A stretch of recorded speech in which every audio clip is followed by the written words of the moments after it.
Hi, welcome to Wetpixel Live. My name's Adam Hanlon. I'm the publisher of Wetpixel. I'd like to introduce Alex Mustard. Hi, Alex. Hey, Adam. Nice to be with you again. Nice to be with you too. Well, nice to see you too. Today's topic, we're going to talk about lenses for underwater photographers, and specifically, I'm going to throw it to you as a question, Alex. What are the best lenses for using on a full-frame SLR? Okay, so full-frame SLR, I'm going to limit my discussion today to Nikon and Canon cameras. I'm a Nikon user myself, but I obviously have lots of people joining my workshops with Canon, so I'm pretty familiar with both systems. And actually, they've got a lot of overlap now, so it's actually it's probably the easiest time to answer this question. It's been for years. So I guess I'll start with the widest lenses and work my way towards the macro lenses. And for me, I'm a massive fisheye shooter, and I know you are as well. And I guess we should have a fisheye versus non-fisheye wide angle discussion at some point on here.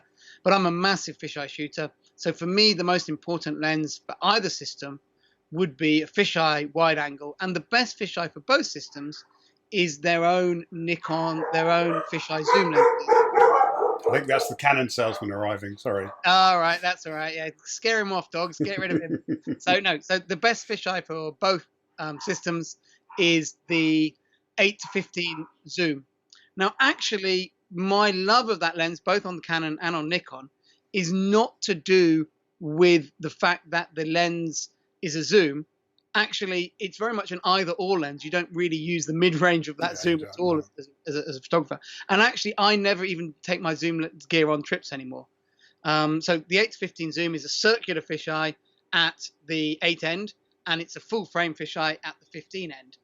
Full frame as in it's 180 degrees corner to corner of the frame. Right. And I just leave mine at the 15 end, don't take the zoom gear with me anymore, and just use it like that, because I generally am not that interested in the circular fisheye shots.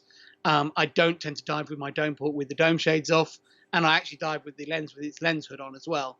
So for me, I'm very rarely going to shoot those, and if I am, I plan it before the dive, and I really go in for it.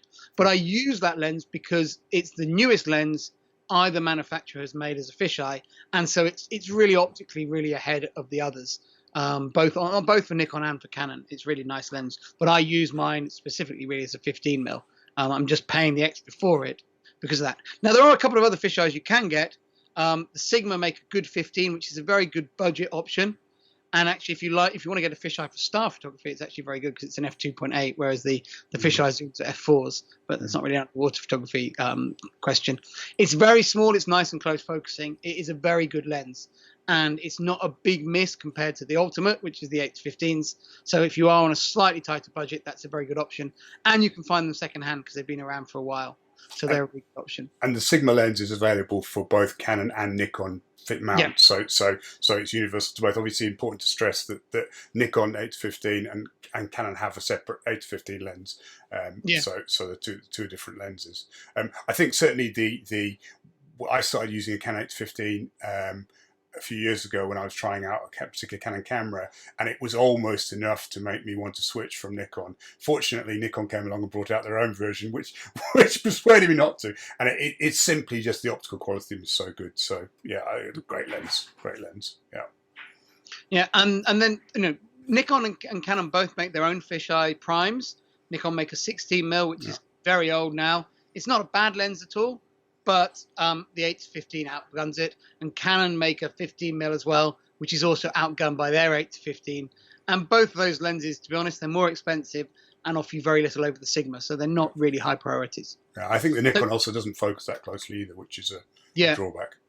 Yeah, although I have to say, I used to use it quite a lot because I liked the fact, because it couldn't focus close, it would never get confused focusing on the dome port. No. So it was actually, for bigger animal trips, it was quite good because it hunted less than the Sigma because it couldn't focus as close. Yeah. If you've got bubbles and things in front of the lens, it couldn't focus on them, so it didn't get distracted by them. Yeah. So, but the problem with that Nikon is if you put it behind a mini dome, it can't focus at all. Yeah. To do with dome optics, which I'm not going to get into today.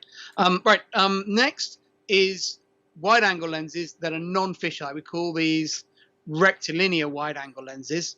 So these don't create the barrel distortion that a fisheye creates. Fisheye distortion is really not a big issue underwater because most of the time as underwater photographers, we're not photographing things with many straight lines, and the ultra wide view of a fisheye lens is really desirable underwater. Yeah. But there are times when we want that rectilinear look, keeping straight lines straight, making subjects pointy and sharp. Some of the shark photography can look really nice with that. I really like basking sharks with rectilinear lenses, or rec internals with rectilinear lenses. There are also definitely photographers whose style revolves around them. I was watching Brian Skerry talk online recently, and noticed that he hardly ever uses fisheye. I think he feels that distortion is probably just taking a non-underwater viewer too far away from the action, and the rectilinear feels truer to him when he's sort of shooting for the average National Geographic reader who isn't, experienced underwater. So maybe that drives him a lot to use those lenses. And again, Nikon and Canon both produce lenses of the same focal length, which are the right choice, which are the 16 to 35 mm lenses. And I think what's interesting about those is Nikon and Canon both make more expensive ultra wide angle lenses than the 16 to 35. The Canon make is it an 11-24, and Nikon make a 14 to 24, 24, yeah, 14 to 24, yes, yes. Both of which are really, really high quality, but neither of them work as well behind that kind of classic full frame 230 mm dome port as the 1635s do. And so for me, the 1635 every day over those more expensive options, money being no object, I'd still choose the 1635. This is a really important point to make, I think, that we need to make in terms of lenses in particular. Very good land lenses and possibly very expensive land lenses behind a dome port will often be inferior to much cheaper lenses. So the crucial thing here isn't going out and buying a lens and trying it underwater. You need to know a little bit about whether that lens is going to work. I guess you only really know by experimenting, and that can be an expensive process.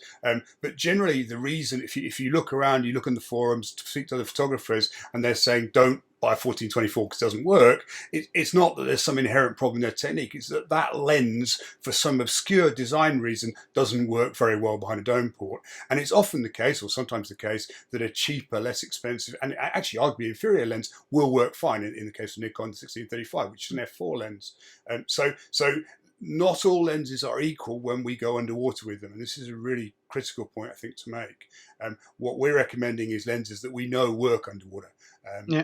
I don't want to derail the conversation into some sort of side street, but when I was working with Nauticam on developing the WACP1, which we're about to talk about next, actually, we did do some work on trying to understand why certain lenses work well behind dome ports.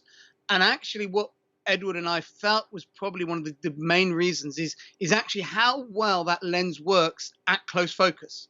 Right. Because when most wide-angle lenses are not designed to be close focus lenses.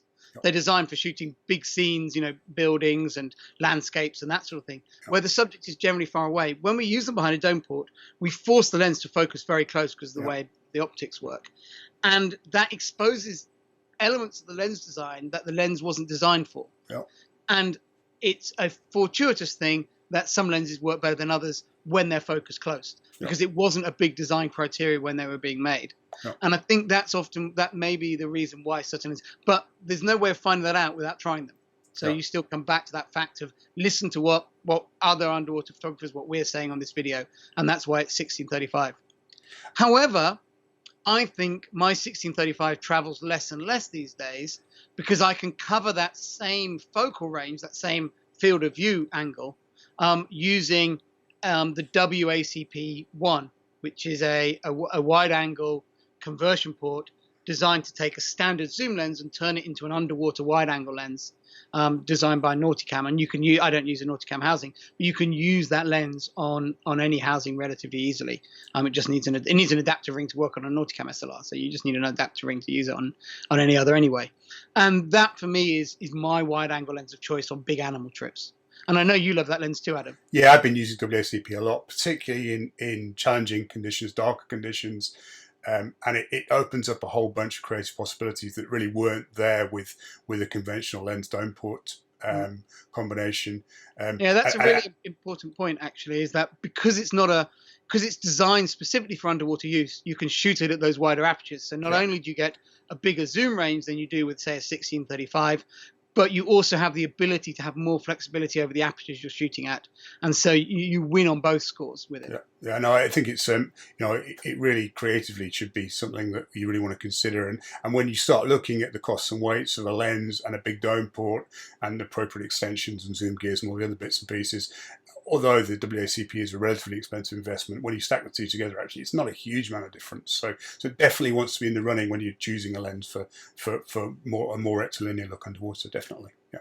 I also think, although they're expensive to buy, I think they'll really hold their value well. And I think anytime you wanted to sell it on, as long as you haven't scratched it, you're going to get a lot of your money back because people are, quite happily going to buy them. Right, into the macro realm. Yep. And I think this is the area where Canon shooters really struggle, is in that the first macro option, which for the Nikon full-frame shooter is that the Nikon 60mm macro lens. And it's hard on a full-frame Canon to find an equivalent to that lens. And that lens is particularly good on muck diving when you're dealing with bigger animals, octopuses, bigger frogfish, that sort of thing. It's really nice, the 60mm lens on a full-frame camera for those subjects. And it's also it's the prime choice really for blackwater diving is the 60mm. And actually, I've seen a lot of long-term Canon shooters borrow Nikon bodies to shoot blackwater. I've seen Tobias Friedrich doing it. I've seen Simon Buxton switching to Nikon D850 for his Canon cameras because they really want access to that 60mm macro lens. It seems like kind of crazy to change over some relatively small lens, and they're only using it really for those blackwater dives. But I think that lens is really powerful in that area. It's also it's really close focusing too, which reducing that working distance for some types of subject is really useful as well. Not having to stand back as well, it makes the lighting easier. It's a really good little lens. I was shooting with it just the other day. I really like it. Yeah. And then the area that they both sort of systems converge again is the prime macro lens for your macro shooting, which in Nikon speak is a 105mm macro lens, and Canon speak is a 100mm macro lens. Yeah. Both companies make really high quality macro lenses in that focal range, and they're both excellent lenses, and they're really good lenses to shoot. And that's my workhorse lens for all my macro. And obviously I'm putting diopters and things on the front of it, wet diopters like SMCs and things like that. But that's a real workhorse for me. Yeah, it's quite interesting to note that Nikon has released a roadmap for lenses for the Z series for the mirrorless. And although that's not really, they are full frame, but they're obviously not SLRs, but the two macro lenses are identified as 60-105. So when those come out, that will certainly possibly make those particular types of camera more accessible. They're very important lenses. And I didn't know that. Both. And then I think I just finish off by talking about some of the more unusual options. So those are the lenses that you should be basing a system around. Workhorse lenses, yeah. Okay. But I think as you want to make your work stand out from others, it's good to try and, push the boundaries a little bit. You're unlikely to discover a lens that's going to totally transform, the types of pictures you're shooting. It's more about finding lenses that maybe give you a focal length that gives you something in between or something different. Now, if you're a WACP shooter, you actually have got a really nice mid-range lens built into that, which is really nice for the flexibility of using that particular system. But a couple of the other lenses I use, first of all, for my fisheye shooting as a Nikon user, I shoot with a converted Nikonos fisheye, a Nikonos RS. You can see one. There it is. That's an old RS body there holding my books up. But the lens from that camera can be used on a modern Nikon SLR as long as it's been reprogrammed. And you can use that. And because that lens was designed only for underwater use, it's a very high quality fisheye for underwater photography. I would say in terms of image quality, 90% of your shooting, you don't really see a big difference from the 8-15. And every Nikonos user will tell you, oh, this is the ultimate, it's the ultimate. It is the ultimate. It does have some advantages, but the differences are small. Don't get pulled into into that. However, its big advantage for me more is it's got that very small footprint in the water, which means you can do really nice close focus wide angle and big scene wide angle on the same dive without compromising optical quality, which I think is really valuable. Other lenses that I like using is I like having a special effect lens. So I often travel with a Trioplan 100mm lens. This is an old-fashioned lens that gives, quite an unusual look and bokeh to the out of focus areas of the picture. And I think that's good for extending my types of photography. And then I'll also travel with teleconverters. I regularly travel with a 2x Nikon teleconverter to really transform that 105mm into a really long lens. Really good for shy marine life, so jaw fish with eggs or something, where you want to shoot from quite a long way away in clear water and isolate that subject. Can be really useful to have. And then maybe a Kenko 1.4 teleconverter for using with wide angle lenses, particularly fisheye lenses, as a kind of a wide angle macro setup. I've used the Kenko quite a lot, and Kenko have released a new series of their teleconverters, which they've branded as HD. And definitely, I think there is an advantage. I think with the older ones, sometimes with some of the high resolution full frame cameras, we're starting to see the limitations of the actual of the old 1.4s. Certainly, the HD version seems to be an improvement, and I think optically does a better job, particularly when you teamed up with things like the 8-15. So yeah, it's an interesting. Okay. Yeah, really, really good. And then I think, but for me, I'm always interested to experiment with anything in the middle. I think it can be fun to take your photography in other ways. Oh, I forgot one.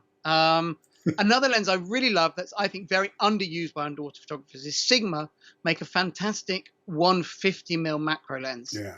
And I think particularly if you've shot the 105 or the 100mm on a crop sensor SLR, this is a really good way into having that same slightly longer macro lens, which for small stuff it is really good, and it's a really, really good quality lens. It's expensive and it's heavy for travel. It's a really good quality f2.8 macro lens. So the Sigma 150 is one that I use quite a lot, and I really like that for fish portraits and for macro, particularly macro in clearer waters. It's a really nice lens. Yeah. I think the important thing to sort of draw this to a conclusion is there are lots of lenses out there that oftentimes will work. And some work better than others. I know the Tokina 17mm, not the 10-17, 17mm, which is a rectilinear wide-angle lens, works really well certainly with some full-frame SLR cameras. It's an anomaly. No one knows why it is. So when you're setting out to look at your lens choices, it's really, really important that what you do is you talk to people and find out what's working and what they use and what works and what doesn't. There certainly are some oddities out there that do some amazing things and do different things, and sometimes obviously optically that gives advantages too. So make sure that you seek opinions, other people's opinions. Watch this video a few times. And read Alex's book, and that will then give you some insight into the choices that are available.